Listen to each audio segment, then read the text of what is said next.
Hi hello ನಮಸ್ಕಾರ. ಎಲ್ಲ ಆರಾಮಲ್ವಾ? So ಇಲ್ಲಿವರೆಗೂ ನಾವು ಆವ್ರೇಜಸ್, ಅಲಿಗೇಷನ್ಸ್ ಆ್ಯಂಡ್ ಮಿಕ್ಚರ್ಸ್ ಕಲ್ತ್ಕೊತ ಬಂದ್ವಿ. ಸೊ ಇವತ್ತಿನ ನಾನು ಮತ್ತೆ ಏಜಸ್ ಕಲ್ತ್ಕೋಣ. ಸೊ ಏಜಸ್ ಅನ್ನೋದು ತುಂಬ ಈಸಿ ಟಾಪಿಕ್ಕು, ತುಂಬ ಏನಂತಾರೆ ಇಂಟ್ರೆಸ್ಟಿಂಗ್ ಟಾಪಿಕ್ ಕೂಡ ಆಗಿರುತ್ತೆ. ಯಾಕಂತಂದರೆ ಈ ಥರದ್ದು ಏನಾದ್ರು ನನಗೆ ನನ್ನ ಪರ್ಸ್ನಲ್ ಒಪಿನಿಯನ್ ಹೇಳ್ತಾ ಇದ್ದೀನಿ, ನನಗೆ ಈ ಥರ ಏಜಸ್ಸಲ್ಲಿ ಏನಾದ್ರು ಕ್ವಶನ್ಸ್ ಕೊಟ್ಬಿಟ್ರೆ ದೇವ್ರಿಗೊಂದು ಕೈ ಮುಗಿದ್ಬಿಡ್ತೀನಿ. ಯಾಕಂತಂದರೆ ಏಜಸ್ನ ನಾವು ಪೆನ್ನು ಪೇಪರ್ ಯೂಸೇ ಮಾಡೋದು ಬೇಡ, ಜಸ್ಟ್ ಅಲ್ಲಿ ನೋಡಿಕೊಂಡು ಹಂಗೆ ಮೈಂಡಲ್ಲಿ ಕ್ಯಾಲ್ಕುಲೇಟ್ ಮಾಡಿ ಆನ್ಸರ್ ಟಿಕ್ ಹಾಕ್ಬಿಡ್ಬೋದು, ಅಷ್ಟು ಈಸಿ. ಆದರೆ ಫಾರ್ಮುಲಾಸ್ ಏನು ಯೂಸ್ ಮಾಡೋ ಹಂಗೆ ನಾರ್ಮಲಾಗಿ ನ್ಯಾಚುರಲಾಗಿ ಹೆಂಗೆ ಮಾಡೋದು ಕೂಡ ತಿಳ್ಕೊಳ್ಳೋಣ. ಸೊ ಇನ್ ಕೇಸ್ ಇದು ಕ್ವಶನ್ಸ್ ಎಕ್ಸಾಮಲ್ಲಿ ಕೊಟ್ಟಿಲ್ಲ ಅಂತಂದರೆ ಏನಂತೂ ಕೊಟ್ಟಿಲ್ಲ ಅಂತ ಬೇಜಾರು ಕೂಡ ಆಗ್ತೀವಿ. ಯಾಕಂದರೆ ಅಷ್ಟು ಈಸಿ ಇರುತ್ತೆ. ಈಸಿ ಅಂದರೆ ಅದ್ರ ಬಗ್ಗೆ ಮಾಡೋಕ್ಕೆ ಗೊತ್ತಿಲ್ಲ ಅಂತಂದರೆ ಇದೇ ಒಂದು 10 ನಿಮಿಷ, ಒಂದು ಸಮಯ ಬೇಕಂದ್ರೆ 10 ನಿಮಿಷ ತೊಗೊಂಡ್ಬಿಡುತ್ತೆ. ಅದೇ ನಿಮಗೆ ಗೊತ್ತಿದ್ರೆ ಈ ಆವ್ರೇಜಸ್ಸು, ಮಿಕ್ಸ್ಚರ್ ಆ್ಯಂಡ್ ಅಲಿಗೇಷನ್ಸು ಇದೆಲ್ಲ ಆಲ್ರೆಡಿ ಗೊತ್ತಿರೋದ್ರಿಂದ ಏಜಸ್ ಅನ್ನೋದು ನಿಮಗೆ ಈಸಿ ಆಗೋಗುತ್ತೆ. ಸೊ ಏಜಸ್ಸಲ್ಲಿ ನಾನು ಜಸ್ಟ್ ಒಂದು ಎಕ್ಸಾಂಪಲ್ ಇವಾಗ ಕೊಟ್ಬಿಟ್ಟು ಅದಾದಮೇಲೆ ಅದ್ರ ಬಗ್ಗೆ ಫುಲ್ ಡೀಟೇಲಾಗಿ ಹೇಳ್ತೀನಿ. ಸೊ ಇಲ್ಲಿ ಆಲ್ರೆಡಿ ಕ್ವಶನ್ ಬರೆದಿದ್ದೀನಿ, ಇದನ್ನೇನು ಬರ್ಕೊಂಬಿಡಿ, ಜಸ್ಟ್ ನಾನು ಹೇಳೋದನ್ನ ಕೇಳಿಸ್ಕೊಳ್ಳಿ ಫಸ್ಟ್, ಓಕೆನಾ? ನಾನು ಹೇಳೋದು ಫಸ್ಟ್ ಕೇಳಿಸ್ಕೊಳ್ಳಿ. Father's present age is 24 years more then is son. Father ಇವಾಗ ಇದನ್ನು ಸಾಲ್ವ್ ಮಾಡಬೇಕಂತಂದರೆ ಜನರಲ್ ನಾರ್ಮಲ್ ಕನ್ವೆನ್ಷನಲ್ ವೇಲಿ ಸಾಲ್ವ್ ಮಾಡಬೇಕು ಅಂತಂದರೆ ಫಾದರ್ ಏಜು ಅವ್ರ ಸನ್ಗೂ 24 years ಜಾಸ್ತಿ ಇದೆ. ಇದು ಒಂದು ಫಸ್ಟ್ ಲೈನಲ್ಲಿ ಕೊಟ್ಟಿರೋದು. ಸೆಕೆಂಡ್ ಲೈನಲ್ಲಿ ಏನು ಕೊಟ್ಟಿದ್ದಾರೆ? After 2 years father's age would be double the age of son. After 2 years ಅಂತಂದರೆ F+2 ಆಫ್ಟರ್ ಅಂದರೆ 2 years ಫಾದರಲ್ಲಿ ಕೂಡ ಬೆಳೆದಿರುತ್ತೆ ಅಲ್ವಾ. 2 years ಅಂದರೆ ಫಾದರ್ ಕೂಡ 2 years ಇನ್ಕ್ರೀಸ್ ಆಗಿರುತ್ತೆ ಅಲ್ವಾ. ಸೊ F+2 = ಸನ್ನಿಗೆ ಡಬಲ್ ಅಂತೆ ಫಾದರ್.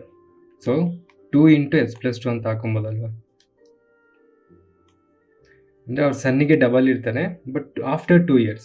ಸೊ ಆಫ್ಟರ್ 2 yearsಗೆ +2 ಹಾಕೊಂಡಿದ್ವಿ. ಸೊ ಇವಾಗ ಎರಡು ಸಬ್ಸ್ಟಿಟ್ಯೂಟ್ ಮಾಡಿದ್ರೆ ಇದು ಈಕ್ವೇಷನ್ 1, 2. ಸೊ ಸಬ್ಸ್ಟಿಟ್ಯೂಟಿಂಗ್ 1 and 2 ಮಾಡಿದ್ರೆ ನಮ್ಗೇನು ಬರುತ್ತೆ? ಇದು S+24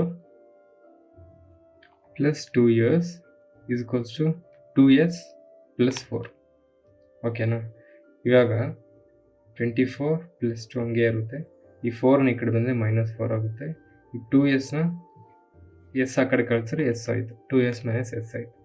ಸೊ ಎಸ್ ಇಯರ್ಸ್ ಅವ್ನು ಸನ್ ಇಯರ್ಸ್ ಎಷ್ಟು ಏಜ್ ಆಗುತ್ತೆ ಅಂತಂದರೆ 24, 25, 26 -4 22. ಸೊ ಎಸ್ ಸನ್ ಏಜು 22. ಸೊ ಇವಾಗ ಈ 22ನೇ ಯಾವ್ದಾದ್ರು ಒಂದು ಸಬ್ಸ್ಟಿಟ್ಯೂಟ್ ಮಾಡಿದ್ರೆ ನಮ್ಗೆ ಆನ್ಸರ್ ಬರುತ್ತೆ. ಸೊ F = S+24 ಅಂತ ಹಾಕೋದು ಕರೆಕ್ಟ್ ಅಲ್ವಾ? F ಫಾದರ್ ಎಸ್ ಅಂದರೆ ಎಷ್ಟು? 22 + 24. ಸೊ ಫಾದರ್ ಏಜು 46 years ಆಗುತ್ತೆ. ಇದು ಸನ್ ಏಜು 46 years. ಸೊ ಇಷ್ಟು, ಇದು ಪ್ರೋಸೆಸ್, ನಾರ್ಮಲ್ ಪ್ರೋಸೆಸ್ ಇದು, ಓಕೆನಾ? ಆದರೆ ನಾನೇನು ಹೇಳ್ತೀನಿ ಅಂತಂದರೆ, ಮೇ ಬಿ ನೀವು ಇದನ್ನು ಕಲ್ತ್ಕೊಂಡು ಮೇ ಬಿ ಫಸ್ಟ್ ಟೈಮ್ ಮಾಡೋಕ್ಕೆ ಒಂದು 5 ನಿಮಿಷ ಆಗ್ಬೋದೇನೋ, ಸೆಕೆಂಡ್ ಟೈಮ್ ಮಾಡ್ಬೇಕಾದ್ರೆ ಒಂದು 2 ನಿಮಿಷ ಆಗ್ಬೋದು, ಥರ್ಡ್ ಟೈಮ್ ಮಾಡ್ಬೇಕಾದ್ರೆ ಒಂದು 1 ನಿಮಿಷ ಆಗ್ಬೋದು, ಫೋರ್ತ್ ಟೈಮ್ ಮಾಡಬೇಕಾದ್ರೆ ಒಂದು 40 seconds 30 seconds ಆಗ್ಬೋದೇನೋ ಈ ಥರ ಮಾಡಿದ್ರೆ, ಪ್ರಾಕ್ಟೀಸ್ ಮಾಡ್ತಾ. ಆದರೆ ನಾನೇನು ಹೇಳ್ತಾ ಇದ್ದೀನಿ ಅಂತಂದರೆ, ನಾನು ಹೇಳಿದ್ದೆ ಕ್ವಾಂಟಿಟೇಟಿವ್ ಆ್ಯಪ್ಟ್ಯೂಡ್ ಅಂದರೆ ನ್ಯಾಚುರಲ್ ಎಬಿಲಿಟಿ, ನ್ಯಾಚುರಲ್ ಆಗಿ ಮಾಡಬೇಕು, ಕೊಟ್ಟಿರೋ ಥರ ತಗೊಂಡು ಮಾಡೋಕ್ಕೆ ಪ್ರಯತ್ನ ಮಾಡಬೇಕು ಅಂತ ಮುಂಚೆನೇ ಹೇಳಿದ್ದೆ, ಕರೆಕ್ಟ್ ಅಲ್ವಾ? ಸೊ ಈ ಥರ ಕ್ವಶನ್ ಓದಿದ ತಕ್ಷಣ ಆನ್ಸರ್ ಬರಬೇಕು ಅಂತಂದರೆ ನಮ್ಮ ಹತ್ರ ಇರುವಂಥ ಬಿಗ್ಗೆಸ್ಟ್ ವೆಪನ್ ಯೂಸ್ ಮಾಡಬೇಕು. ಸೊ ನಮ್ಮ ಹತ್ರ ಇರುವಂಥ ಬಿಗ್ಗೆಸ್ಟ್ ಫಾಸ್ಟೆಸ್ಟ್ ವೆಪನ್ ಯಾವುದು ಅಂತಂದರೆ ನಮ್ಮ ಬ್ರೈನ್, ನಮ್ಮ ಮೈಂಡು, ನಮ್ಮ ಇಮ್ಯಾಜಿನೇಷನ್ ಸ್ಕಿಲ್ಸ್, ಓಕೆನಾ? ಸೊ ಏಜಸ್ಸಲ್ಲಿ ಹೆಂಗಿರುತ್ತೆ ಅಂತಂದರೆ, ನೀವು ಕ್ವಶನ್ ಓದಿದ ತಕ್ಷಣ ಆನ್ಸರ್ ಬರುತ್ತೆ. ಕ್ವಶನ್ ಓದಿ 30-40 seconds ಅಲ್ಲ, ಕ್ವಶನ್ ಓದ್ತಾ ಇದ್ದಂಗೆ ನಿಮಗೆ ಮೈಂಡಲ್ಲಿ ಓಡ್ತಾ ಇರುತ್ತೆ. ನಿಮಗೆ ಆನ್ಸರ್ ಕ್ವಶನ್ ಓದಿದ ತಕ್ಷಣ ಇಮಿಡಿಯೇಟ್ ಬಂದ್ಬೋದು. ಸೊ ಅದು ಹೆಂಗೆ ಅಂತ ತಿಳ್ಕೊಂಡ್ರೆ, ಅದಕ್ಕಿಂತ ಮುಂಚೆ ನಾನು ಇಮ್ಯಾಜಿನೇಷನ್ ಅಂತಂದರೆ ಏನು ಅಂತ ತಿಳ್ಕೊಳ್ಳೋಂಗಿದ್ರೆ, ಇಮ್ಯಾಜಿನೇಷನ್ ಅಂದರೆ ಏನು ನಮಗೆಲ್ಲರಿಗೂ ಗೊತ್ತು, ನಾವು ಇಮ್ಯಾಜಿನ್ ಚೆನ್ನಾಗಿ ಮಾಡ್ಕೊತೀವಿ ಅಂತ. ಅಂದರೆ ಏನಕ್ಕೆ ಇಮ್ಯಾಜಿನೇಷನ್ ಬಗ್ಗೆ ಮಾತಾಡ್ತಾ ಇದ್ದೀವಿ ಅಂತಂದರೆ, ನಮ್ಮ ಇಮ್ಯಾಜಿನೇಷನ್ ಸ್ಕಿಲ್ಸ್ ಅನ್ನೋದು ಎಷ್ಟು ಫಾಸ್ಟ್ ಆಗಿರುತ್ತೆ ಅಂತ ನಿಮಗೆ ಜಸ್ಟ್ ಒಂದು ಎಕ್ಸ್ಪೀರಿಯೆನ್ಸ್ ಮಾಡ್ಸೋಕ್ಕಷ್ಟೆ. ಇವಾಗ ತಾಜ್ ಮಹಲ್ ಇದೆ ಅಂತ ಅಂದ್ಕೊಳ್ಳಿ, ಅಥವಾ ತಾಜ್ ಮಹಲ್ ಬೇಡ, ಇವಾಗ ನೀವೆಲ್ಲ ವಂಡರ್ಲಾಗೆ ಹೋಗಿದ್ದೀರ, ಓಕೆನಾ? ವಂಡರ್ಲಾಗೆ ಹೋಗಿದ್ದೀರ. ಸೊ ವಂಡರ್ಲಾಲಿ ರೋಲರ್ ಕೋಸ್ಟರ್ ಹತ್ತಿದ್ದೀರ. ಸೊ ಆ ರೋಲರ್ ಕೋಸ್ಟರ್ ಮಿಸ್ ಆಗಿಬಿಟ್ಟು, ಆ ಟ್ರ್ಯಾಕಿಂದ ಮಿಸ್ ಆಗಿಬಿಟ್ಟು ನಿಮ್ಮ ಮೇಲೆ ಬೀಳೋ ಥರ ಬರ್ತಿದೆ. ಬಂತಾ? ಸೊ ನಾನು ವಂಡರ್ಲಾ ಅಂದಿದ ತಕ್ಷಣ ನೀವು ವಂಡರ್ಲಾಗೆ ಹೋದ್ರಿ. ಎಷ್ಟು ಸೆಕೆಂಡ್ಸ್ ಹಿಡಿತು ನೀವು ವಂಡರ್ಲಾಗೆ ಹೋಗೋಕ್ಕೆ? ನಾರ್ಮಲಾಗಿ ಕಾರ್ ಹಾಕ್ಕೊಂಡು ಅಥವಾ ಬಸ್ಸಲ್ಲಿ ಹೋಗ್ಬೇಕಂದ್ರೆ ಎಷ್ಟೊತ್ತಾಗುತ್ತೆ? ನೀವು ಇಮ್ಯಾಜಿನ್ ಮಾಡ್ಕೊಂಡಿದ್ದು ಎಷ್ಟು within fraction of second, within ಮಿಲ್ಲಿ ಸೆಕೆಂಡ್ಸಲ್ಲಿ ವಂಡರ್ಲಾಗೆ ಹೋಗ್ತಿರಲ್ಲ. ನಾನಲ್ಲಿ ರೋಲರ್ ಕೋಸ್ಟರ್ ಬಂದು ನಿಮ್ಮ ಮೇಲೆ ಬೀಳ್ತಿದೆ ಅಂದ ತಕ್ಷಣ ನೀವು ಅದು ಮುಂದೆ ನೀವು ಇಮ್ಯಾಜಿನ್ ಮಾಡ್ಕೊಂಡಿರಲ್ಲ. ಆ ರೋಲರ್ ಕೋಸ್ಟರ್ ಮತ್ತೆ ವಾಪಸ್ ರೈಲ್ವೆ ಟ್ರ್ಯಾಕ್ ಮೇಲೆ ಹೋಯ್ತು ಅಂದಿದ ತಕ್ಷಣ ಇವಾಗ ನೀವು ಮತ್ತೆ ಟ್ರ್ಯಾಕ್ ಮೇಲೆ ಇಮ್ಯಾಜಿನ್ ಮಾಡ್ಕೊತಾ ಇದ್ರಲ್ಲ. ಸೊ ಇದೇ ತಾನೇ ಸ್ಟೋರಿ ಟೆಲ್ಲಿಂಗ್ ಅಂತ ಅಂದರೆ. ಸ್ಟೋರಿ ಟೆಲ್ಲಿಂಗಲ್ಲಿ ಹಿಂಗೆ ತಾನೆ, ಒಂದೂರಲ್ಲಿ ಒಂದು ಅಜ್ಜಿ ಅಂದಿದ ತಕ್ಷಣ ನೀವು ಮೂರನ್ನ ಇಮ್ಯಾಜಿನ್ ಮಾಡ್ಕೊಂಡು ಅದರಲ್ಲಿ ಅಜ್ಜಿ ಇಮ್ಯಾಜಿನ್ ಮಾಡ್ಕೊತಿರಲ್ಲ. ಸೊ ಅದೇ ಥರ ಆ ಒಂದು ಇಮ್ಯಾಜಿನೇಷನ್ ಸ್ಕಿಲ್ಸ್ನ ಯೂಸ್ ಮಾಡಿಕೊಂಡು, ಆ ಒಂದು ಶಾರ್ಪ್ ಇಮ್ಯಾಜಿನೇಷನ್ ಸ್ಕಿಲ್ಸ್ನ ಯೂಸ್ ಮಾಡಿಕೊಂಡು ಇವೆಲ್ಲ ಆನ್ಸರ್ ಮಾಡ್ಬೋದು. ನ್ಯಾಚುರಲಾಗಿ ನಮ್ಮ ಜೀವನದಲ್ಲಿ ನಡೆಯೋದೇ ತಾನೇ ಏಜಸ್ ಎಲ್ಲ. ಒಬ್ಬರು ಜಾಸ್ತಿ ಏಜ್ ಇರ್ತಾರೆ, ಒಬ್ಬರು ಕಮ್ಮಿ ಇರ್ತಾರೆ. ಒಬ್ರು ಆ್ಯಾವ್ರೇಜ್ ತೊಗೊಂಡ್ರೆ ಇವ್ರಿಗೂ ಏಜ್ ಆ್ಯಾವ್ರೇಜ್ ತೊಗೊಂಡ್ರೆ ಇಷ್ಟು ಬರುತ್ತೆ. ಇದೇ ತಾನೇ ನಾರ್ಮಲ್ ಜನರಲ್ ಲೈಫಲ್ಲಿ ಆಗೋದೇ ತಾನೇ ಇವೆಲ್ಲ. ಇದಕ್ಕೆಲ್ಲ ಇಷ್ಟೆಲ್ಲ ಮಾಡಬೇಕಾ, ಇವೆಲ್ಲ ಮಾಡ್ಕೊಂಡು ಕೂತ್ಕೊಬೇಕಾ? ಬೇಕಾಗಿಲ್ಲ. ಸೊ ಏಜಸ್ಸಲ್ಲಿ ನಮಗೆ ಮೇಯ್ನಾಗಿ ತಿಳ್ಕೊಂಡಿರ್ಬೇಕಾಗಿರೋದು 2 ಥಿಂಗ್ಸು. 2 ಯೂನಿವರ್ಸಲ್ಲ ಅಂದ್ಕೊಳ್ಳಿ. ಫಸ್ಟ್ ಯೂನಿವರ್ಸಲ್ಲ ಏನು ಅಂತಂದರೆ ಏಜ್ ಡಿಫ್ರೆನ್ಸ್ ಅಂದರೆ ಒಂದು ವ್ಯಕ್ತಿಗೆ ಮತ್ತು ಇನ್ನೊಂದು ವ್ಯಕ್ತಿಗೆ ಏಜ್ ಡಿಫ್ರೆನ್ಸ್ ಅನ್ನೋದು ಅವ್ರು ಸಾಯೋವರೆಗೂ ಅಷ್ಟೇ ಇರುತ್ತೆ. ಅಂದರೆ ಇವಾಗ ನಿಮ್ಮ ಮಮ್ಮಿ ಇದ್ದಾರೆ ಅಂದ್ಕೊಳ್ಳಿ, ನೀವು ಅಮ್ಮ ಮಗ ಇರ್ತಾರೆ ಅಂದ್ಕೊಳ್ಳಿ. ಅಮ್ಮಗೆ 30 ಏಜ್ ಇದೆ ಅಂದ್ಕೊಳ್ಳಿ, ಮಗಗೆ 10 ಇಯರ್ಸ್ ಇದೆ ಅಂದ್ಕೊಳ್ಳಿ. ಸೊ ಇವರಿಬ್ಬರ ಮಧ್ಯೆ ಡಿಫ್ರೆನ್ಸ್ ಎಷ್ಟು? 20 ಇಯರ್ಸ್. ಸೊ ಇನ್ನೊಂದು 20 ಇಯರ್ಸ್ ಆದಮೇಲೆ ಅಂದರೆ ಅಮ್ಮಗೆ 50 ವರ್ಷ ಆದಾಗ ಸನ್ನಿಗೆ ಎಷ್ಟು ವರ್ಷ ಇರುತ್ತೆ? ಸನ್ನಿಗೆ ಇದು 30 ಇಯರ್ಸ್ ಆಗುತ್ತಾ? ಹೌದು, ಬಟ್ ಡಿಫ್ರೆನ್ಸ್ ಎಷ್ಟಿರುತ್ತೆ? 20ನೇ ಇರುತ್ತೆ. ಅರ್ಥ ಆಗ್ತಿದೆಯಲ್ವಾ? ಅದೇ ಅಪ್ಪ ಇದ್ದಿದ್ರೆ, ಅಪ್ಪಗೆ ಏಜ್ 30 ಇದ್ದಾಗ ಮಗುನ ಏಜ್ 10 ಇದ್ದಾಗ ಡಿಫ್ರೆನ್ಸ್ ಎಷ್ಟು? 20. ಆ ಡಿಫ್ರೆನ್ಸ್ 20 ಅನ್ನೋದು ಯಾವಾಗವರೆಗೂ ಇರುತ್ತೆ? ಅವರಿಬ್ಬರಲ್ಲಿ ಒಬ್ಬರು ತೀರೋವರೆಗೂ ಹಂಗೆ ಇರುತ್ತೆ. ಕರೆಕ್ಟ್ ಅಲ್ವಾ? ಸೊ ಅವ್ರು ಬದುಕಿರೋವರೆಗೂ ಅವ್ರ ಏಜ್ ಡಿಫ್ರೆನ್ಸು 20ನೇ ಇರುತ್ತೆ. ಅರ್ಥ ಆಗ್ತಿದೆಯಲ್ವಾ? ಇದು ಫಸ್ಟ್ ಲಾ, ಇದನ್ನು ಮರಿಬೇಡಿ. ಅಂದರೆ ಎ ಪರ್ಸನ್ ಬಿ ಪರ್ಸನ್ ಅಂತ ಅಂದ್ಕೊಂಡ್ರೆ ಅವರಿಬ್ಬರ ಮಧ್ಯದಲ್ಲಿ ಡಿಫ್ರೆನ್ಸ್ ಇರುತ್ತಲ್ಲ. ಇವಾಗ ಎಗೆ 10 ಇಯರ್ಸ್ ಅಂದ್ಕೊಳ್ಳಿ, ಬಿಗೆ 5 ಇಯರ್ಸ್ ಅಂದ್ಕೊಳ್ಳಿ. ಏಜ್ ಡಿಫ್ರೆನ್ಸ್ ಎಷ್ಟು? 5. ಆಫ್ಟರ್ 2 ಇಯರ್ಸ್ ಅಂದರೆ 12 ಇಯರ್ಸ್ ಆಗುತ್ತೆ. ಆಫ್ಟರ್ 2 ಇಯರ್ಸ್ ಅಂದರೆ ಇದು +2 ಮಾಡಿಕೊಂಡು ಡಿಫ್ರೆನ್ಸ್ 7 ಇಯರ್ಸ್ ಆಗುತ್ತೆ. ಇಲ್ಲ ತಾನೆ? ಇವನಿಗೆ ಬಿಗೆ 7 ಇಯರ್ಸ್ ಇರುತ್ತೆ, ಆದರೆ ಇವನಿಗೂ ಡಿಫ್ರೆನ್ಸು 5 ಇಯರ್ಸ್ ಇರುತ್ತೆ. ಅರ್ಥ ಆಗ್ತಿದೆಯಲ್ವಾ? ಸೊ ಡಿಫ್ರೆನ್ಸ್ ಅನ್ನೋದು ಏಜ್ ಡಿಫ್ರೆನ್ಸು ಒಬ್ಬರು 2 ಪರ್ಸನ್ಸ್ ಮಧ್ಯ ಎಷ್ಟಿರುತ್ತೋ ಜೀವನ ಪೂರ್ತಿ ಅಷ್ಟೇ ಇರುತ್ತೆ. So it's for ever same. ಅರ್ಥ ಆಗ್ತಿದೆಯಲ್ವಾ? ಇದು ಯೂನಿವರ್ಸಲ್ ಲಾ 1. ಇದು ನೆನ್ಪಿಟ್ಕೊಳ್ಳಿ. ಇದೊಂದು ನೆನ್ಪಿಟ್ಕೊಂಡ್ರೆ 50% ನೀವು ಸಾಲ್ವ್ ಮಾಡ್ದಂಗೆ ಏಜಸ್ಸಲ್ಲಿ ಕ್ವಶನ್ಸ್ನ. ಓಕೆನಾ? ಸೊ 2 ಪರ್ಸನ್ ಮಧ್ಯದಲ್ಲಿರುವ ವ್ಯತ್ಯಾಸ, ಡಿಫ್ರೆನ್ಸ್ ಅನ್ನೋದು ಎಷ್ಟೇ ಜನ್ಮ ಆದರೂ ಅದು ಚೇಂಜ್ ಆಗಲ್ಲ. ಯಾವಾಗವರೆಗೂ? ಅವ್ರು ಸಾಯೋವರೆಗೂ. ಓಕೆನಾ? ಎ ಪರ್ಸನ್ಗೆ 10 ವರ್ಷ ಇತ್ತು, ಬಿ ಪರ್ಸನ್ಗೆ 20 ವರ್ಷ ಅಂದರೆ ಅವ್ರ ಮಧ್ಯದಲ್ಲಿರೋ ಡಿಫ್ರೆನ್ಸ್ 10 ವರ್ಷ. ಸೊ 10 ವರ್ಷ ಅನ್ನೋದು ಯಾವುದೇ ಕಾರಣಕ್ಕೂ ಅವರಿಬ್ಬರು ಸಾಯೋವರೆಗೂ ಅಷ್ಟೇ ಇರುತ್ತೆ, ಅಲ್ಲಿವರೆಗೂ ಚೇಂಜ್ ಆಗಲ್ಲ. ಓಕೆನಾ? ಇದು 1. ಯೂನಿವರ್ಸಲ್ ಲಾ 2 ಏನು ಅಂತಂದರೆ, ಅಂದರೆ ಇದು ನಾರ್ಮಲಾಗಿ ಜನರಲಾಗಿ ಯೂನಿವರ್ಸಲ್ ನಡೆಯೋದು ಹೇಳ್ತಿರೋದು, ಅದಕ್ಕೆ ಯೂನಿವರ್ಸಲ್ ಲಾ ಅಂತ ಹೇಳ್ತಾ ಇದ್ದೀನಿ ಅಷ್ಟೇ. ಯೂನಿವರ್ಸಲ್ ಲಾ 2 ಏನು ಅಂತಂದರೆ, ಇವಾಗ ಫಾದರ್ಗೆ ಅಥವಾ ಸನ್ನಿಗೆ ಫಾದರ್ಗೆ ಅಂತ ಅಂದ್ಕೊಂಡ್ರೆ ಇವ್ರ ಮಧ್ಯೆ ಡಿಫ್ರೆನ್ಸು 25 ಇದೆ ಅಂತ ಅಂದ್ಕೊಂಡ್ರೆ, ಫಾದರ್ ಡಬಲ್ ಅಥವಾ ಫಾದರ್ ಟ್ರಿಪಲ್ ಅಥವಾ father age 4 times of son, father age twice of son, father age thrice of son ಅಂತ ಕೊಟ್ಟರೆ ನಮಗೆ ಡಬಲ್ ಆಗೋದು, ಸನ್ನ ಏಜ್ ಡಬಲ್ ಆಗೋದು ಯಾವಾಗ ಅಂತಂದರೆ ಸನ್ನು ಏಜ್ ಡಿಫ್ರೆನ್ಸ್ ಏಜ್ಗೆ ಮೀಟ್ ಆದಾಗ. ಸೊ ಸನ್ ಏಜ್ 25 ಆದಾಗ ಫಾದರ್ ಏಜು 50 ಆಗುತ್ತೆ. ಸೊ ಡಬಲ್ ಆಯ್ತಲ್ವ? ಅದೇ ಫಾದರ್ ಏಜ್ ಸನ್ ಏಜ್ 30 ಇದ್ದಿದ್ರೆ ಡಿಫ್ರೆನ್ಸ್ 30 ಇದ್ದಾಗ ಮಾತ್ರ ಫಾದರ್ ಏಜ್ 60 ಆಗುತ್ತೆ. ಅದೇ ಸನ್ ಏಜ್ 22 ಇದ್ದಿದ್ರೆ ಡಿಫ್ರೆನ್ಸ್ 22 ಇಯರ್ಸ್ ಇದ್ದಾಗ ಮಾತ್ರ ಅವ್ರ ಏಜ್ ಡಬಲ್ ಆಗುತ್ತೆ. ಅಂದರೆ ಅರ್ಥ ಆಗ್ತಿದೆಯಲ್ವಾ? ಸನ್ಗೂ ಫಾದರ್ಗೂ ಅವ್ರ ಏಜ್ ಡಬಲ್ ಜೀವನದಲ್ಲಿ ಒಂದೇ ಸಲ ಆಗುತ್ತೆ. ಅದು ಟ್ವೈಸ್ ಆಗಲಿ, ಥ್ರೈಸ್ ಆಗಲಿ, 4 ಟೈಮ್ಸ್ ಆಗಲಿ, 5 ಟೈಮ್ಸ್ ಆಗಲಿ. ಜೀವನದಲ್ಲಿ ಒಂದೇ ಸಲ ಆಗೋದು, ಮತ್ತೆ ಮತ್ತೆ ಆಗಲ್ಲ. ಸೊ ಈ ಎರಡ್ಲ ನಿಮಗೆ ನೆನಪಿದ್ರೆ ಯಾವುದೇ ಕ್ವಶನ್ಸ್ ಕೊಟ್ಟರು ಮಾಡ್ಬೋದು. ಅರ್ಥ ಆಗ್ತಿದೆ ಅಲ್ವಾ? ಸನ್ನಿಗೆ ಇವಾಗ ಸನ್ 0 ಏಜ್ ಅಂತ ಅಂದ್ಕೊಳ್ಳಿ, ಫಾದರ್ಗೆ 25 ಏಜ್ ಅಂತ ಅಂದ್ಕೊಳ್ಳಿ. ಡಿಫ್ರೆನ್ಸ್ ಎಷ್ಟು? 25. ಸೊ ಸನ್ ಏಜ್ ಫಾದರ್ಗೆ ಡಬಲ್ ಆಗಬೇಕಂದ್ರೆ ಯಾವಾಗ ಡಬಲ್ ಆಗ್ತಾನೆ? ಈ ಡಿಫ್ರೆನ್ಸ್ನ ಮೀಟ್ ಆದಾಗ ತಾನೆ. ಡಿಫ್ರೆನ್ಸ್ ಏಜು ಸನ್ನಿಗೆ ಬಂದಾಗೆ ತಾನೆ ಫಾದರ್ಗೆ 50 ಏಜ್ ಆಗೋದು. ಸೊ ಆ ಡಿಫ್ರೆನ್ಸ್ ಅನ್ನೋದು ಚೇಂಜ್ ಆಗಲ್ಲ, ಜೀವನ ಪ್ರತಿ ಒಂದೇ ಇರುತ್ತೆ. ಒಂದು ಸಣ್ಣ ಫಾದರ್ ಡಬಲ್ ಅಥವಾ ತ್ರಿಬಲ್ ಅಥವಾ 4 ಟೈಮ್ಸ್ ಯಾವಾಗ ಆಗ್ತಾನೆ ಅಂತಂದರೆ ಜೀವನದಲ್ಲಿ ಬರೀ ಒಂದೇ ಸಲ ಆಗ್ತಾನೆ. ಅದು ಯಾವಾಗ ಅಂತಂದರೆ ಅವ್ರ ಏಜ್ ಡಿಫ್ರೆನ್ಸು ಮ್ಯಾಚ್ ಆದಾಗ ಮಾತ್ರ. ಅಂದರೆ ಇವಾಗ ಸನ್ ಡಿಫ್ರೆನ್ಸ್ 25 ಇದೆ, ಸನ್ಗೆ 0 ಏಜ್ ಇದ್ದು ಡಿಫ್ರೆನ್ಸ್ 25 ಇದ್ದರೆ ಫಾದರ್ ಏಜ್ 25 ಇರುತ್ತೆ.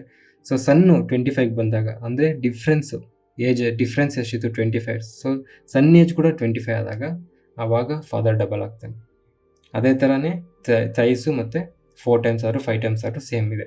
ಸೊ ಈ 2 ರೂಲ್ ನೆನ್ಪಿಟ್ಕೊಂಬಿಟ್ರೆ ನಮಗೆ ಯಾವುದೇ ಸಮ್ ಆದರೂ ಮಾಡ್ಬೋದು ಏಜಸ್ಸಲ್ಲಿ.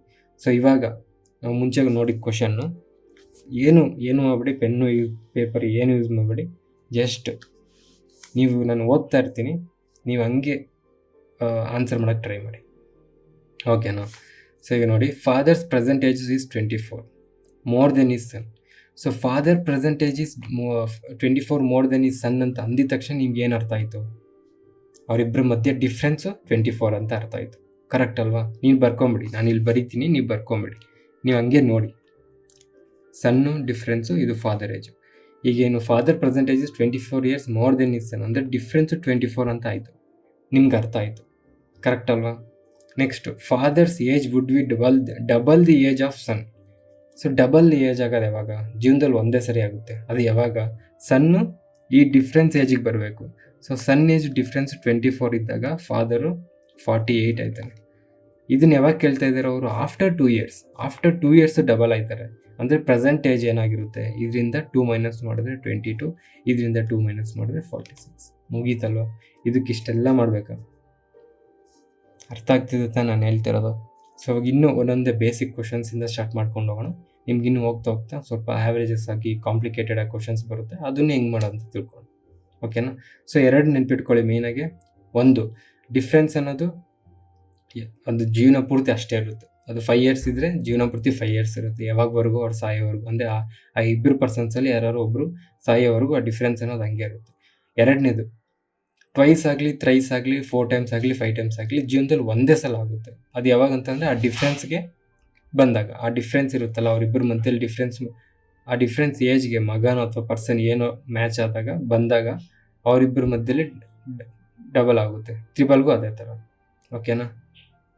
ಪರವಾಗಿಲ್ಲ ಗುರು, ಇವನ್ ವಿಡಿಯೋಸ್ ನೋಡಿ ಕೂಡ ನಾವು ಎಕ್ಸಾಮ್ ಬರೀಬೋದು ಅನ್ನೋ ನಂಬಿಕೆ ನಿಮಗೆ ಬಂದಿದ್ದರೆ ಒಂದು ಲೈಕೋ ಸಬ್ಸ್ಕ್ರೈಬೋ ಮಾಡಿದ್ರೆ ನಮಗೂ ಸ್ವಲ್ಪ ಮೋಟಿವೇಶನ್ ಸಿಗುತ್ತೆ. ಸೊ ಥ್ರೈಸ್ ಅಂದಾಗ ಮಾತ್ರ ಸ್ವಲ್ಪ ಡಿಫ್ರೆನ್ಸ್ ಇರುತ್ತೆ. ನಾನು ನಿಮ್ಗೆ ಅದು ವಿತ್ ಅಂದರೆ ನಾರ್ಮಲ್ ಸಮ್ಸ್ ಮಾಡ್ಬೇಕಾದ್ರೆ ಅವಾಗ ಹೇಳ್ತೀನಿ, ಓಕೆನಾ? ಸೊ ಇವಾಗ ಒಂದೊಂದೇನು ಮಾಡ್ಕೊಂಡು ಹೋಗೋಣ. ಸೊ ಫಸ್ಟ್ ಕ್ವಶನ್ ಬರ್ಕೊಳ್ಳಿ, ಸೇಮ್ ಸಿಂಪಲ್. ಇವಾಗ ಏನು ಮಾಡೋದು ಅದೇ ಸಮ್ಮು, ಜಸ್ಟ್ ಒಂದು ನಂಬರ್ಸ್ ಚೇಂಜ್ ಅಷ್ಟೇ. Father's present age is 28 years more than his son.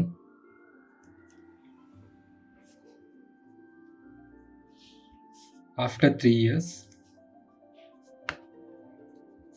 father's age would become double the age of son. Find the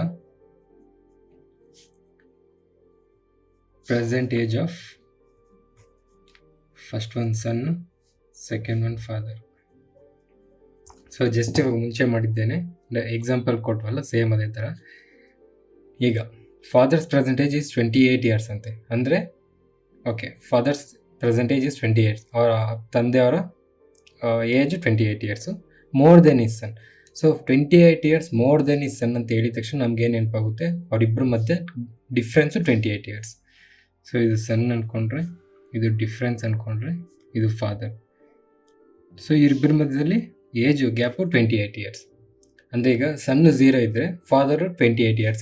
ಅಂದರೆ ಫಾದರ್ಗೆ 28 ಇಯರ್ಸ್ ಇದ್ದಾಗ ಅವ್ರ ಸನ್ನು ಹುಟ್ಟಿರ್ತಾನೆ, ಕರೆಕ್ಟ್ ಅಲ್ವಾ? ಸೊ ಸನ್ ಏಜ್ 1 ಆದಾಗ ಫಾದರ್ ಏಜ್ 29 ಆಗುತ್ತೆ, but difference ಎಷ್ಟಿರುತ್ತೆ? 28 ಇರುತ್ತೆ.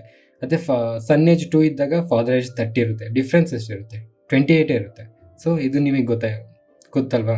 Universal 1 ಅಂತ ಹೇಳಿದ್ದೀನಿ, ಡಿಫ್ರೆನ್ಸ್ ಅನ್ನೋದು ಸೇಮ್ ಇರುತ್ತೆ. ಯಾವಾಗವರೆಗೂ ಇವರಿಬ್ಬರು ಬದುಕಿರೋವರೆಗೂ ಅದು ಸೇಮ್ ಇರುತ್ತೆ, ಕರೆಕ್ಟ್ ಅಲ್ವಾ? ಸೊ ಇವಾಗ after 3 years father's age would become double the age of the son. Father age ಸನ್ನಿಗೆ ಡಬಲ್ ಆಗ್ತಾನಂತೆ. ಸೊ ಸನ್ನಿಗೆ ಡಬಲ್ ಆಗೋದು ಯಾವಾಗ? ಆ ಡಿಫ್ರೆನ್ಸ್ ಏಜು ಸನ್ನಿಗೆ ಬಂದಾಗ, ಆ ಡಿಫ್ರೆನ್ಸ್ 28. ಸೊ ಸನ್ ಏಜ್ 28 ಆದಾಗ ಫಾದರ್ ಡಬಲ್ ಆಗ್ತಾನೆ. ಸೊ ಸನ್ ಏಜ್ 28 ಅಂದರೆ ಫಾದರ್ ಎಷ್ಟಾಗ್ತಾನೆ? 56. ಇದು ಡಬಲ್, ಡಿಫ್ರೆನ್ಸು 28 ಇಯರ್ಸ್ ಇದೆ, ಇದು ಡಬಲ್ ಆಯಿತು. ಇದು ಯಾವಾಗ? After 3 years. ಪ್ರೆಸೆಂಟ್ ಏನಾಗಿರ್ತಾನೆ? 3 ಇಯರ್ಸ್ ಮೈನಸ್ ಮಾಡಿದ್ರೆ ಸನ್ನು 25 ಆಗಿರ್ತಾನೆ, ಫಾದರು ನಮಗೆ 51 ಇಯರ್ಸ್. ಅರ್ಥ ಆಗ್ತಿದೆ ಅಲ್ವಾ? ಸಾರಿ, 53 ಇಯರ್ಸ್, ನಾನು 5 ಇಯರ್ಸ್ ತಗೊಂಡೆ, ಸಾರಿ. ಸೊ ಇದೇ ಕ್ವಶನ್ಗೆ ಈ ಆಫ್ಟರ್ ಬದಲು ಬಿಫೋರ್ ಇದ್ದಿದ್ರೆ, ಸೊ ಸನ್ನು, ಡಿಫ್ರೆನ್ಸು, ಫಾದರು, ಇದೆಲ್ಲ ನಿಮ್ಗೆ ಅರ್ಥ ಆಗೋಕ್ಕೋಸ್ಕರ ಇದೆಲ್ಲ ಕ್ಲೀನಾಗಿ ಬರೀತಿರೋದು. ಇಲ್ಲಾಂದರೆ ಜಸ್ಟು ಸುಮ್ಮನೆ ಹಿಂಗೆ ಹೇಳಿದ್ರೆ ಬಂದ್ಬಿಡ್ತೀವಲ್ಲ ಅಷ್ಟೇ. ಸೊ ಸನ್ ಏಜು ಡಿಫ್ರೆನ್ಸ್ ಎಷ್ಟಿರುತ್ತೆ? 28. ಸೊ ಸನ್ ಏಜು 28 ಆದಾಗ ಫಾದರ್ ಏಜು 56 ಆಗುತ್ತೆ. ಇದು ಯಾವಾಗ ಆಯ್ತಂತೆ? ಬಿಫೋರ್ 3 ಇಯರ್ಸ್ ಆಯ್ತಂತೆ. ಬಿಫೋರ್ 3 ಇಯರ್ಸ್ ಅಂತ ಅಂದರೆ ಮುಂದೆ, ಹಿಂದೆ 3 ಇಯರ್ಸ್ ಅಂತ ಅರ್ಥ. ಅಂದರೆ ಅದಕ್ಕೆ ಇನ್ನೂ 3 ಇಯರ್ಸ್ ನಾವು ಆ್ಯಡ್ ಮಾಡಬೇಕು, ಕರೆಕ್ಟ್ ಅಲ್ವಾ? ಸೊ 3 ಇಯರ್ಸ್ ಆ್ಯಡ್ ಮಾಡಿದ್ರೆ ಅಂದರೆ 3 ವರ್ಷದ ಮುಂಚೆ ಅವ್ರ ಏಜ್ ಡಬಲ್ ಆಯಿತು. ಸೊ ಇವಾಗ ಪ್ರೆಸೆಂಟ್ ಏಜ್ ಕೇಳ್ತಾ ಇದ್ದಾರೆ. ಸೊ +3, ಇದು +3 ಎಷ್ಟಾಗುತ್ತೆ? ಇದು 31 ಇಯರ್ಸ್ ಆಗುತ್ತೆ, ಇದು 59 ಇಯರ್ಸ್ ಆಗುತ್ತೆ. ಸೊ ಡಿಫ್ರೆನ್ಸ್ ಮಾತ್ರ 28 ಇರುತ್ತೆ. ಸನ್ ಏಜು 31 ಇಯರ್ಸ್ ಇರುತ್ತೆ, ಫಾದರ್ ಏಜು 59 ಇಯರ್ಸ್ ಇರುತ್ತೆ. ಅರ್ಥ ಆಗ್ತಿದೆಯಲ್ಲ? ಇದು ಯಾವಾಗ? ಆಫ್ಟರ್ ಬದಲು ಬಿಫೋರ್ 3 ಇಯರ್ಸ್ ಇದ್ದಿದ್ರೆ. ಇವಾಗ ಈ ಆಫ್ಟರ್ 3 ಇಯರ್ಸ್ ಇದೆಯಲ್ಲ, ಅದ್ರ ಬದಲು ಬಿಫೋರ್ 3 ಇಯರ್ಸ್ ಆಲ್ರೆಡಿ ಮಾಡಿದ್ದೀವಿ. ಬಿಫೋರ್ 3 ಇಯರ್ಸ್ 5 ಮಂತ್ಸ್ ಅಂತ ಕೊಟ್ಟಿದ್ರೆ, ಬಿಫೋರ್ 3 ಇಯರ್ಸ್ 5 ಮಂತ್ಸ್, ಓಕೆನಾ? ಬಿಫೋರ್ 3 ಇಯರ್ಸ್ 5 ಮಂತ್ಸ್ ಅಂತ ಕೊಟ್ಟಿದ್ರೆ ಅವಾಗ ಏನು ಮಾಡ್ತಾಯಿದ್ರಿ? ಸೇಮ್ ಮತ್ತೆ ಅದೇ ಥರ, ಅಂದರೆ ಸನ್ ಇದ್ದಾನೆ, ಡಿಫ್ರೆನ್ಸು, ಫಾದರು, ಕರೆಕ್ಟ್ ಅಲ್ವಾ? ಸೊ ಸನ್ ಏಜ್ 28 ಇರುತ್ತೆ, ಡಿಫ್ರೆನ್ಸ್ 28 ಇರುತ್ತೆ, ಅವಾಗಲೇ ತಾನೇ ಅವ್ರು ಡಬಲ್ ಆಗ್ತಾರೆ. ಸೊ ಡಿಫ್ರೆನ್ಸ್ ಇಯರ್ಸು ಸನ್ನಿಗೆ ಬಂದಾಗೆ ಫಾದರ್ ಏಜು ಡಬಲ್ ಆಗ್ತಾನೆ ಸನ್ನಿಗೆ, ಕರೆಕ್ಟ್ ಅಲ್ವಾ? ಸೊ ಇದು ಆಲ್ರೆಡಿ ಗೊತ್ತು ನಿಮಗೆ, ಇಲ್ಲಿವರೆಗೂ ಏನು ಪ್ರಾಬ್ಲಮ್ ಇಲ್ಲ. ಈಗ ಇದು ಯಾವಾಗ ಆಗುತ್ತಂತೆ? ಅವ್ರ ಕ್ವಶನ್ಗಳು ಕೊಟ್ಟಿದ್ದಾರೆ ಅಂತಂದರೆ ಇದು ಯಾವಾಗ ಆಗುತ್ತಂತೆ? Before 3 years 5 months. Before 3 year 5 months. ಅರ್ಥ ಆಗ್ತಿದೆಯಲ್ವಾ? ಸೊ ನಾವು ಇದಕ್ಕೆ 3 ಇಯರ್ಸ್ 5 ಮಂತ್ಸ್ ಆ್ಯಡ್ ಮಾಡಬೇಕು. 3 ಇಯರ್ಸ್ 5 ಮಂತ್ಸ್ ಆ್ಯಡ್ ಮಾಡಬೇಕು, ಓಕೆನಾ? 3 ಇಯರ್ಸ್ ಆ್ಯಡ್ ಮಾಡಿದ್ರೆ 31 ಇಯರ್ಸ್, 5 ಮಂತ್ಸ್ ಆ್ಯಡ್ ಮಾಡಿದ್ರೆ 31 ಇಯರ್ಸ್ 5 ಮಂತ್ಸ್. ಸೊ ಇದಕ್ಕೂ ಅಷ್ಟೇ, ಫಾದರ್ 56 ಇರ್ತಾನೆ, ಅದಕ್ಕೆ 3 ಇಯರ್ಸ್ 5 ಮಂತ್ಸ್ ಆ್ಯಡ್ ಮಾಡಬೇಕು. ಸೊ ಎಷ್ಟಾಗ್ತಾರೆ ಅವಾಗ? 59 ಇಯರ್ಸ್ 5 ಮಂತ್ಸ್ ಆಗ್ತಾರೆ. ಅರ್ಥ ಆಗ್ತಿದೆಯಲ್ವಾ? ಸೊ 3 ವರ್ಷ 5 ತಿಂಗಳು ಮುಂಚೆ, 1 ವರ್ಷದಲ್ಲಿ 12 ತಿಂಗಳು ಇರುತ್ತೆ, ಅದು ಮತ್ತೆ ನಿಮ್ಗೆ ಹೇಳೋದು ಬೇಕಾಗಿಲ್ಲ ನಾನು. ಸೊ ಇದೇ ಕ್ವಶನಲ್ಲಿ ನಾವಿವಾಗ 3 ಟೈಪ್ಸ್ ಮಾಡಿದೆ. ಇನ್ನೊಂದು ಟೈಪು ಬಿಫೋರ್ ಇತ್ತಲ್ಲ, ನಾವು ಮುಂಚೆ ಆಫ್ಟರ್ 3 ಇಯರ್ಸ್ ಮಾಡಿದ್ವಲ್ಲ, ಇದು ಆಫ್ಟರ್ 3.5 ಇಯರ್ಸ್ ಕೊಟ್ಟಿದ್ದೆ. ಆಫ್ಟರ್ 3.5 ಇಯರ್ಸ್ ಕೊಟ್ಟಿದ್ರೆ ಏನಾಗ್ತಿತ್ತು? ಈಗ ಸನ್ ಏಜು, ಇದು ಫಸ್ಟ್ ಒನ್ ಮಾಡಿದ್ದು, ಇದು ಸೆಕೆಂಡ್ ಒನ್ ಮಾಡಿದ್ದು, ಇದು ಥರ್ಡ್ ಒನ್ ಮಾಡಿದ್ದು, ಇವಾಗ ಫೋರ್ತ್ ಒನ್ ಮಾಡ್ತಾಯಿದ್ದೀವಿ. ಏನು? Son age, difference, father age. So father age double ಆಗಬೇಕು, ಡಬಲ್ ಆಗಿದೆ. Difference 28 years, son age 28 years. ಇದು ಫಾದರ್ ಏಜು ಡಬಲ್ ಆಗಿದೆ. ಯಾವಾಗ ಆಗಿದೆ? After 3.5 years. After 3.3 years 5 months. ಅಂದರೆ ಪ್ರೆಸೆಂಟ್ ಏಜ್ ಏನಾಗಿರುತ್ತೆ? 28 years minus 3 years 5 months, correct ಅಲ್ವಾ? ಸೊ 28 ಇಯರ್ಸಲ್ಲಿ 3 ಇಯರ್ಸ್ ತೆಗೆದ್ರೆ 28ಅಲ್ಲಿ 3 ಇಯರ್ಸ್ ತೆಗೆದ್ರೆ 25 ಇಯರ್ಸ್. 25 ಇಯರ್ಸಲ್ಲಿ 5 ಮಂತ್ಸ್ ತೆಗೆದ್ರೆ 24 years 7 months. 24 years 7 months 24 years 5 months ಅಲ್ಲ. ಯಾಕಂತಂದರೆ 1 ಇಯರಲ್ಲಿ ನಮಗೆ 12 ಮಂತ್ಸ್ ಇರುತ್ತೆ, ಕರೆಕ್ಟ್ ಅಲ್ವಾ? ಸೊ ಅದೇ ಥರನೇ ಆಫ್ಟರ್ 3 ಇಯರ್ಸ್ 5 ಮಂತ್ಸ್ ಅಂತ ಅಂದರೆ before 3 years 5 months father age ಏನಾಗಿರುತ್ತೆ, -3 ಇಯರ್ಸ್ 5 ಮಂತ್ಸ್ ಮಾಡಬೇಕು. ಸೊ 3 ಇಯರ್ಸ್ 5 ಮಂತ್ 3 ಇಯರ್ಸ್ ತೆಗೆದ್ರೆ 53 ಇಯರ್ಸ್, 5 ಮಂತ್ಸ್ ತೆಗೆದ್ರೆ 53 ಇಯರ್ಸ್ 7 ಮಂತ್ಸ್. ಅರ್ಥ ಆಗ್ತಿದೆ ಅಲ್ವಾ? ಸೊ ನಿಮಗೆ ಇದೇನಾದ್ರು ಕನ್ಫ್ಯೂಷನ್ ಆಗಿದ್ರೆ, ಅಂದರೆ ನಿಮಗೆ ಈ ಥರ ಕನ್ಫ್ಯೂಸ್ ಆಗ್ತಿದೆ ಅಂತಂದರೆ ಇದು 28 ಇಯರ್ಸ್. ಈ 28 ಇಯರ್ಸ್ನ ಇದೆಲ್ಲ ಬಿಟ್ಬಿಡಿ, ಎಲ್ಲ ಮರ್ತೋಗಿ ಇವಾಗ. ಈ 28 ಇಯರ್ಸ್ನ ನೀವು 27 ಇಯರ್ಸ್ 12 ಮಂತ್ಸ್ ಅಂತ ಬರ್ಕೊಬೋದಲ್ವ. ಸೊ ಅದರಲ್ಲಿ 3 ಇಯರ್ಸ್ 5 ಮಂತ್ಸ್ ಮೈನಸ್ ಮಾಡಬೇಕಂತೆ. ಸೊ ಎಷ್ಟು ಬರುತ್ತೆ? 24 ಇಯರ್ಸ್ 7 ಮಂತ್ಸ್ ಬರುತ್ತೆ. ಅದೇ ಥರ ಇದು 56 ಇಯರ್ಸ್ನ ನಾವು 55 ಇಯರ್ಸ್ 12 ಮಂತ್ಸ್ ಮಾಡ್ಕೊಬೋದಲ್ಲ, ಅದರಲ್ಲಿ -3 ಇಯರ್ಸ್ 5 ಮಂತ್ಸ್ ಮೈನಸ್ ಮಾಡಬೇಕು. ಸೊ ಎಷ್ಟು ಬರುತ್ತೆ ನಮಗೆ? 52 ಇಯರ್ಸ್ 7 ಮಂತ್ಸ್ ಬರುತ್ತೆ. ಅದೇ ತಾನೇ ನಮಗೂ ಇಲ್ಲೂ ಬಂದಿದ್ದು 53 ಬರ್ದಿದ್ದೀನಿ, ಸಾರಿ 52. ನನಗೆ ಕನ್ಫ್ಯೂಸ್ ಆಗೋಯ್ತು. ಸೊ ಈ ಥರ ನನ್ನ ವೀಡಿಯೋಸ್ ನೋಡೋದ್ರಲ್ಲಿ ಅಡ್ವಾಂಟೇಜ್ ಏನು ಅಂತಂದರೆ, ನಾವು ಏನು ತಪ್ಪು ಮಾಡ್ತೀವಿ ಅಂತ ನಿಮಗೆ ಗೊತ್ತಾಗ್ಬಿಡುತ್ತೆ. ನೀವು ಪಕ್ಕ ಇದೇ ಥರ ಎಷ್ಟೊಂದು ಸಲ ಎಕ್ಸಾಮ್ಸಲ್ಲಿ ತಪ್ಪು ಮಾಡ್ತೀರಾ. ಸೊ ಅದೊಂದು ಅಡ್ವಾಂಟೇಜ್ ನನ್ನ ವೀಡಿಯೋಸ್ ನೋಡೋದ್ರಿಂದ. ಬಟ್ ನಿಮ್ಗೆ ಇಂಟ್ರೆಸ್ಟ್ ಇದ್ದರೆ, ನಿಮ್ಗೆ ಅರ್ಥ ಆಗ್ತಿದ್ರೆ ನೋಡಿ, ಇಲ್ಲಾಂದರೆ ಬಿಡಿ. ಸಿಂಪಲ್. ನನ್ನ ವೀಡಿಯೋಸ್ ಯಾರು ನೋಡಿಲ್ಲ ಅಂದರೂ ಪರವಾಗಿಲ್ಲ, ನನಗಿದು ರಿವಿಷನ್ ಇದ್ದಂಗೆ, ನಾನು ನೋಡ್ಕೊತೀನಿ, ನನಗೆ ಬೇಕಂದಾಗ ಮತ್ತೆ ನಾನು ನೋಡ್ಕೊತೀನಿ ಅಷ್ಟೇ. ಸೊ ನೆಕ್ಸ್ಟ್ ಕ್ವಶನ್ ಮಾಡೋಣ. ಸೊ ಇವಾಗ ಸೇಮ್ ಕ್ವಶನು, ಲಾಸ್ಟ್ ಕ್ವಶನ್ ಏನೋ ಸೇಮ್, ಅದಕ್ಕೆ ನಿಮಗೆ ಮತ್ತೆ ಎಕ್ಸ್ಪ್ಲೇನ್ ಏನು ಕ್ವಶನ್ ಡಿಕ್ಟೇಟ್ ಮಾಡಿ. Same question, father's percentage is 28 years, ಎಲ್ಲ ಸೇಮು. ಆದರೆ ಅಲ್ಲಿ ಡಬಲ್ ಇದ್ದಿದ್ದು ನಾನು 3 ತೊಗೊಂಡಿದ್ದೀನಿ, ಅಲ್ಲಿ ಡಬಲ್ ಇತ್ತು, ಇಲ್ಲಿ 3 ತೊಗೊಂಡಿದ್ದೀನಿ. ಅರ್ಥ ಆಗ್ತಿದೆಯಲ್ವಾ? So father percentage is 28 years more then is son. ಅಂದರೆ ಇದು ಸನ್ ಏಜು, ಸಾರಿ ಸನ್ನು, ಇದು ಡಿಫ್ರೆನ್ಸು, ಇದು ಫಾದರ್ ಅಲ್ವಾ? ಸೊ ಅವ್ರ ಮಧ್ಯೆ ಇರುವಂಥ ಫಾದರ್ ಇಸ್ 28 ಇಯರ್ಸ್ ಮೋರ್ ಅಂದ ತಕ್ಷಣ ನಿಮಗೆ ಡಿಫ್ರೆನ್ಸ್ ಗೊತ್ತಾಗ್ಬಿಡ್ಬೇಕು, 28 ಇಯರ್ಸ್ ಅಂತ. ಈಗೇನು ಕೇಳ್ತಾ ಇದ್ದಾರೆ, ಆಫ್ಟರ್ 3 ಇಯರ್ಸ್ ಏನಾಗ್ತಿದೆ ಅಂತ ಅಂದರೆ, ಸನ್ ಏಜು ಫಾದರ್ ಏಜು ಸನ್ ಏಜ್ಗೆ 3 ಆಗ್ತಿದೆ. ಅಂದರೆ ಸನ್ ಏಜ್ 1 ಇದ್ದರೆ ಫಾದರ್ ಏಜು 3 ಟೈಮ್ಸ್. ಅರ್ಥ ಆಗ್ತಿದೆಯಲ್ವಾ? ಸೊ ಇವಾಗ 3 ಟೈಮ್ಸ್ ಕೊಟ್ಟಾಗ ಏನು ಮಾಡಬೇಕು ಅಂತಂದರೆ, ವೆರಿ ಸಿಂಪಲ್, ಏನೂ ಇಲ್ಲ. ಇಲ್ಲಿ ನಾವು ಡಬಲ್ ಕೊಟ್ಟಾಗ ಏನು ಮಾಡಿದ್ವಿ, ಇಲ್ಲಿ ಏನು ಡಿಫ್ರೆನ್ಸ್ ಇತ್ತು ಅದನ್ನೇ ಹಾಕೊಂಡ್ವಿ, ಕರೆಕ್ಟ್ ಅಲ್ವಾ? ಆವಾಗ ನಾವು ಇದನ್ನು ಡಿವೈಡ್ ಬೈ 1 ಮಾಡಿದ್ವಿ. ಈಗ ಟ್ರಿಪಲ್ ಕೊಟ್ಟಾಗ ಇದನ್ನು ಡಿವೈಡ್ ಬೈ 2 ಮಾಡಿ, ಅವಾಗ ಎಷ್ಟಾಗುತ್ತೆ? 14 ಆಗುತ್ತೆ. ಸೊ ಫಾದರ್ ಏಜು ಅಂದರೆ ಡಬಲ್ ಕೊಟ್ಟಾಗ ನಾವು ಇದೊಂದು ಪಾರ್ಟು, ಇದು ಟೋಟಲ್ 1 + 1 2 ತೊಗೊಂಡ್ವಿ. ಟ್ರಿಪಲ್ ಕೊಟ್ಟಾಗ ನಾವು 1 + 2ನ 3 ತೊಗೊಬೇಕಾಗುತ್ತೆ. ಇದು 1 ಪಾರ್ಟು, ಇದು 2 ಪಾರ್ಟು, ಟೋಟಲ್ 3 ಪಾರ್ಟ್ಸ್ ಆಗಬೇಕು, ಕರೆಕ್ಟ್ ಅಲ್ವಾ? ಸೊ ಅದೇ ಥರನೇ ನಿಮಗೆ 3 ಟೈಮ್ಸ್ ಕೊಟ್ಟರೆ ಡಿವೈಡ್ ಬೈ 2 ಮಾಡ್ತೀರಾ, 4 ಟೈಮ್ಸ್ ಕೊಟ್ಟರೆ ಡಿವೈಡ್ ಬೈ 3 ಮಾಡ್ತೀರಾ. ಯಾವುದನ್ನ? ಡಿಫ್ರೆನ್ಸ್ನ. 10 ಟೈಮ್ಸ್ ಕೊಟ್ಟರೆ ಡಿವೈಡ್ ಬೈ 9 ಮಾಡ್ತೀರಾ, 20 ಟೈಮ್ಸ್ ಕೊಟ್ಟರೆ ಡಿವೈಡ್ ಬೈ 19 ಮಾಡ್ತೀರಾ. ಯಾವುದನ್ನ ಅಂತಂದರೆ ಡಿಫ್ರೆನ್ಸ್ನ. ಅರ್ಥ ಆಗ್ತಿದೆಯಲ್ವಾ?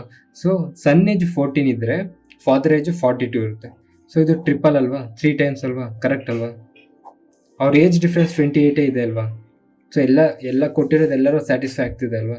ಸೊ ಇದು ಯಾವಾಗ ಆಗುತ್ತೆ? After 3 years. ಆಫ್ಟರ್ 3 ಇಯರ್ಸು ಸನ್ ಏಜ್ 14, ಫಾದರ್ ಏಜ್ 42 ಅಂತ ಅಂದರೆ ಇವಾಗ ಏನಿರುತ್ತೆ?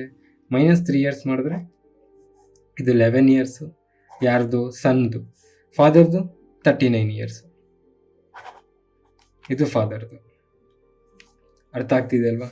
ಸೊ ಡಬಲ್ಗೂ ಮತ್ತು ಟ್ರಿಪಲ್ಗೆ ಏನು ಡಿಫ್ರೆನ್ಸ್ ಅಂತ ಅಂದರೆ, ನಮಗೆ ಡಬಲ್ ಕೊಟ್ಟಾಗ ಡಿಫ್ರೆನ್ಸ್ ಎಷ್ಟಿರುತ್ತೋ ಅದೇ ಸನ್ ಏಜ್ ಆಗಿರುತ್ತೆ. ಸೊ ಇದು ಕೂಡ ನಮಗೆ ಜೀವನದಲ್ಲಿ ಬರೀ ಒಂದೇ ಸಲ ಆಗುತ್ತೆ. ಅವ್ರು 2 ಟೈಮ್ಸ್ ಕೊಡಲಿ 3 ಟೈಮ್ಸ್ ಕೊಡಲಿ 4 ಟೈಮ್ಸ್ ಕೊಡಲಿ, ಜೀವನದಲ್ಲಿ ಇದು ಒಂದೇ ಸಲ ಆಗುತ್ತೆ. ಓಕೆನಾ? ಅರ್ಥ ಆಗ್ತಿದೆಯಲ್ವಾ? ವೆರಿ ಸಿಂಪಲ್ ತಾನೆ. ಸೊ ಇದೇ ಕ್ವಶನ್ ಸೇಮ್, ಎಲ್ಲ ಸೇಮ್. ಈ ಟ್ರಿಪಲ್ ಬದಲು 5 ಟೈಮ್ಸ್ ಅಂತ ಕೊಟ್ಟಿದ್ರೆ, 5 ಟೈಮ್ಸ್ ಅಂತ ಇದ್ದಿದ್ರೆ, ಯಾವುದು ಟ್ರಿಪಲ್ ಬದಲು 5 ಟೈಮ್ಸ್ ಅಂತ ಇದ್ದರೆ ಸೇಮ್, ಮತ್ತೆ ಸನ್ ಏಜ್ ಇರುತ್ತೆ, ಡಿಫ್ರೆನ್ಸು ಫಾದರು. 5 ಕೊಟ್ಟಾಗ ಡಿವೈಡ್ ಬೈ 4 ಮಾಡಬೇಕು. 28 ಡಿವೈಡ್ ಬೈ 4 ಎಷ್ಟು ಬರುತ್ತೆ? 7. ಫಾದರ್ ಏಜ್ ಏನಾಗಿರುತ್ತೆ? 35. 7. ಅರ್ಥ ಆಗ್ತಿದೆಯಲ್ವಾ? ಸೊ ಡಿಫ್ರೆನ್ಸ್ ಎಷ್ಟಿದೆ? 28. ಅಂದರೆ ಈ ಪಾರ್ಟು ಆ್ಯಡ್ ಮಾಡಿದಾಗ ಇದು 35 ಬರಬೇಕು. ಅಂದರೆ ಇದು 5 ಟೈಮ್ಸ್ ಆಗಬೇಕು. ಇದು 5 ಟೈಮ್ಸ್ ಆಗಬೇಕಂತಂದರೆ ನಾವು ಇದನ್ನು ಡಿವೈಡ್ ಬೈ 4 ಟೈಮ್ಸ್ ಮಾಡಬೇಕು. ಆವಾಗ ನಮಗೆ ಸನ್ 1 ಭಾಗ, ಡಿಫ್ರೆನ್ಸು 4 ಭಾಗ, ಟೋಟಲ್ ಫಾದರ್ ಏಜು 1 + 4 5 ಪಾರ್ಟ್ಸ್. ಅರ್ಥ ಆಗ್ತಿದೆ ತಾನೆ? ಇದು ಯಾವಾಗ ಆಗುತ್ತಂತೆ? After 3 years. After 3 years. So ಇವಾಗ ಎಷ್ಟು ಏಜ್ ಇರುತ್ತೆ, -3 ಮಾಡಿದ್ರೆ ಇದು 4 ಇಯರ್ಸ್, ಇದಕ್ಕೆ -3 ಮಾಡಿದ್ರೆ ಇದು 32 ಇಯರ್ಸ್. ಸೊ ಫಾದರ್ ಏಜ್ 32 ಇರುತ್ತೆ, ಸನ್ ಏಜ್ 4 ಇಯರ್ಸ್ ಇರುತ್ತೆ. ಸೊ ಯಾವಾಗಾದರೂ ನಿಮಗೆ ಈ ಥರ ಏಜ್ ಡಿಫ್ರೆನ್ಸ್ ಡಬಲ್ ಅಥವಾ ಟ್ರಿಪಲ್ 5 ಟೈಮ್ಸು ಈ ಥರ ಕೊಟ್ಟು ಆಫ್ಟರ್ 3 ಇಯರ್ಸ್ ಅಥವಾ ಬಿಫೋರ್ 3 ಇಯರ್ಸ್ ಅಥವಾ before 10 years, after 10 years, after 8 years, before 6 years ಅಂತ ಏನಾದ್ರು ಕೊಟ್ಟಾಗ ಸೊ ಇನ್ಮೇಲೆ ಏನು ಮಾಡ್ತೀರಾ, ಕ್ವಶನ್ ನೋಡಿದ ತಕ್ಷಣ ಆನ್ಸರ್ ಮಾಡ್ತೀರಾ. ಅರ್ಥ ಆಗ್ತಿದೆಯಲ್ವಾ? ಕ್ವಶನ್ ಓದಿದ ತಕ್ಷಣ ಆನ್ಸರ್ ಬಂದುಬಿಡುತ್ತೆ, ಯಾಕಂದರೆ ಇಷ್ಟು ಕ್ಲಿಯರಾಗಿ ಹೇಳಿದ್ದೀನಿ. ಸರಿನಾ? ಒಂದ್ಸಲ ಇದೇ ಕ್ವಶನ್ಸ್ ಕೊಟ್ಬಿಟ್ಟು ಈಗ ಆಫ್ಟರ್ 3 ಇಯರ್ಸ್ ಇಷ್ಟಿತ್ತಲ್ವಾ, ಆಫ್ಟರ್ 3 ಇಯರ್ಸು ನಮಗೆ 7 ಇತ್ತು, ಪ್ರೆಸೆಂಟು ಈ 4 ಇಯರ್ಸ್ ಅನ್ನೋದು ಪ್ರೆಸೆಂಟ್ ಏಜ್ ಅಲ್ವಾ. ಬಿಫೋರ್ 2 ಇಯರ್ಸ್ ಅಂತ ಕೇಳ್ತಾರೆ, ಇದು ಪ್ರೆಸೆಂಟೇಜ್ ಇದೆ. ಬಿಫೋರ್ 2 ಇಯರ್ಸ್ ಅಂತ ಅಂದರೆ ನಾವು ಮತ್ತೆ ಇದನ್ನು -2 ಇಯರ್ಸ್ ಮಾಡಿ 2 ಇಯರ್ಸ್ ಹಾಕಬೇಕಾಗುತ್ತೆ. ಅರ್ಥ ಆಗ್ತಿದಿಲ್ಲ? ಸೊ ಕ್ವಶನ್ಸ್ ಯಾವ ಥರ ಕೊಡ್ತಾರೆ ಅದ್ರ ಮೇಲೆ ನಾವು ಆನ್ಸರ್ ಮಾಡಬೇಕಾಗುತ್ತೆ. ಅಂದರೆ ಈ ಕಾನ್ಸೆಪ್ಟ್ ಅರ್ಥ ಆಯಿತು ಅಂತ ನಾನು ಅನ್ಕೊತಾ ಇದ್ದೀನಿ. ಒಂದು ಡಿಫ್ರೆನ್ಸ್, ಅವರಿಬ್ಬರ ಮಧ್ಯೆ ಡಿಫ್ರೆನ್ಸ್ ಅಂತೂ ಜೀವನದಲ್ಲಿ ಚೇಂಜ್ ಆಗಲ್ಲ. ಸೆಕೆಂಡ್ ಅಂತೂ ಟ್ವೈಸ್ ಆಗಲಿ, ಥ್ರೈಸ್ ಆಗಲಿ, 4 ಟೈಮ್ಸ್ ಆಗಲಿ, 5 ಟೈಮ್ಸ್ ಆಗಲಿ ಜೀವನದಲ್ಲಿ ಒಂದೇ ಸಲ ಆಗುತ್ತೆ. ಓಕೆನಾ? ಸೊ ಈ ವಿಡಿಯೋಗೆ just introduction and basic questions. Next ವಿಡಿಯೋಯಿಂದ ಇನ್ನೂ ಸ್ವಲ್ಪ ಕಾಂಪ್ಲಿಕೇಟೆಡ್ ಕ್ವಶನ್ಸ್ ಮಾಡೋಣ. ಸೊ ಈ ವಿಡಿಯೋಗೆ ಇಷ್ಟ. Thank you so much. Bye. First time ನೋಡ್ತಾ ಇರೋರಿಗೆ ಈ ವಿಡಿಯೋ ನಂಬರಲ್ಲಿ ಏನಾದರೂ ಕನ್ಫ್ಯೂಷನ್ ಇದ್ದರೆ, ವಿಡಿಯೋ ನಂಬರ್ ಅಂತ ಅಂದರೆ ಏನಿಲ್ಲ, ನಾವು ವೀಕ್ಲಿ ಟಾಸ್ಕ್ ಮಾಡ್ತಾಯಿದ್ದೀವಿ. ಅಂದರೆ ಪ್ರಿಪ್ರೇಷನ್ಸ್ನ ಫಸ್ಟಿಂದ ಮಾಡೋರಿಗೆ ಅಥವಾ ಸ್ಟಾರ್ಟ್ ಮಾಡೋರಿಗೆ ಒಂದು ವೀಕ್ಲಿ ಟಾಸ್ಕ್ ಥರ ಕೊಟ್ಟಿರ್ತೀವಿ. ಸೊ ಆ ವೀಕ್ಲಿ ಅವ್ರು ಏನೇನು ಓದ್ಕೊಬೇಕು ಅಂತ ಎಲ್ಲ ಅದರಲ್ಲೇ ಇರುತ್ತೆ. ಸೊ ಇದು ನಿಮ್ಗೆ ಕ್ಲಿಯರಾಗಿ ಅರ್ಥ ಆಗಬೇಕು ಅಂತ ಅಂದರೆ ನಮ್ಮ ಟೆಲಿಗ್ರಾಮ್ ಚಾನಲಲ್ಲಿ ಇಂಡೆಕ್ಸ್ ಇದೆ. ಇಂಡೆಕ್ಸ್ಗೆ ಹೋದರೆ ನಿಮಗೆ ವೀಕ್ಲಿ ಟಾಸ್ಕ್ ಇರುತ್ತೆ. ಆ ವೀಕ್ಲಿ ಟಾಸ್ಕ್ ಜೊತೆಗೆ ವಿಡಿಯೋ ನಂಬರು, ಟಾಪಿಕ್ಕು ಎಲ್ಲ ಅದರಲ್ಲಿರುತ್ತೆ. ಜೊತೆಗೆ ಯೂಟ್ಯೂಬ್ ಲಿಂಕು ಕೂಡ ಅದರಲ್ಲೇ ಇರುತ್ತೆ. ಸೊ ಪ್ರಿಪ್ರೇಷನ್ ಸ್ಟಾರ್ಟ್ ಮಾಡೋರಿಗೆ ಇದು ತುಂಬ ಯೂಸ್ಫುಲ್ ಆಗುತ್ತೆ. ಒಂದು ಕಡೆಯಿಂದ ಸಿಲೆಬಸ್ನ ಕಂಪ್ಲೀಟ್ ಮಾಡ್ಬೋದು. ಒಂದ್ಸಲ ಚೆಕ್ ಮಾಡಿ ನಿಮಗೆ ಗೊತ್ತಾಗುತ್ತೆ. ಫುಲ್ ವಿಡಿಯೋ ನೋಡಿದ್ರೆ ನೀವು, wow, thank you so much. So ನಿಮ್ಮಂಥವ್ರಿಂದನೇ ಸ್ವಲ್ಪ ಮೋಟಿವೇಶನ್ ಸಿಗುತ್ತೆ. ಅದೇ ಥರ ಈ ವಿಡಿಯೋ ಇಷ್ಟ ಆಗಿರೋ ಲೈಕ್ ಮಾಡಿ, ಇಷ್ಟ ಆಗಿಲ್ಲ ಅಂತ ಅಂದರೆ ಡಿಸ್ಲೈಕ್ ಮಾಡಿ. ಏನಾದ್ರು ಕ್ವಶನ್ಸ್ ಇದ್ದರೆ ಕಮೆಂಟ್ ಮಾಡಿ. ಇಲ್ಲ ನಿಮ್ಮ ಫ್ರೆಂಡ್ಸ್ ಯಾರಾದರೂ ಇದೇ ಥರ ಗೌರ್ಮೆಂಟ್ ಎಕ್ಸಾಮ್ಸ್ಗೆ ಪ್ರಿಪೇರ್ ಆಗ್ತಾರೆ, ನಿಮಗೆ ಇದು ಚೆನ್ನಾಗಿ ಅರ್ಥ ಆಗಿದ್ದರೆ, ನನ್ನ ನಂಬೋದು ಅಂತ ನಿಮಗೆ ಅನಿಸಿದ್ರೆ ಅವ್ರಿಗೂ ಈ ವಿಡಿಯೋನ ಶೇರ್ ಮಾಡಿ. ನಾನು ಸಬ್ಸ್ಕ್ರೈಬ್ ಮಾಡ್ತಿರೋ ಬಿಡ್ತಿರೋ ನಿಮ್ಮ ಇಷ್ಟ. ನಮ್ಮ ಪರ್ಪಸ್ ಅದಲ್ಲ. ಯಾರಾದರೂ ಒಬ್ಬರು ಈ ವಿಡಿಯೋಸ್ ನೋಡಿ ಗೌರ್ಮೆಂಟ್ ಎಕ್ಸಾಮ್ ಪಾಸ್ ಆದರೂ ನಮಗೆ ಅದೇ ದೊಡ್ಡ achievement. So thank you so much. ಈ ವಿಡಿಯೋಗೆ ಇಷ್ಟೇ. ಮತ್ತೆ ಮುಂದಿನ ವೀಡಿಯೋಲಿ ಸಿಗೋಣ. ಅಲ್ಲಿವರೆಗೂ ಮಜಾ ಮಾಡಿ. ನನ್ನ ಹೆಸರು ತೇಜ. ಬಾಯ್.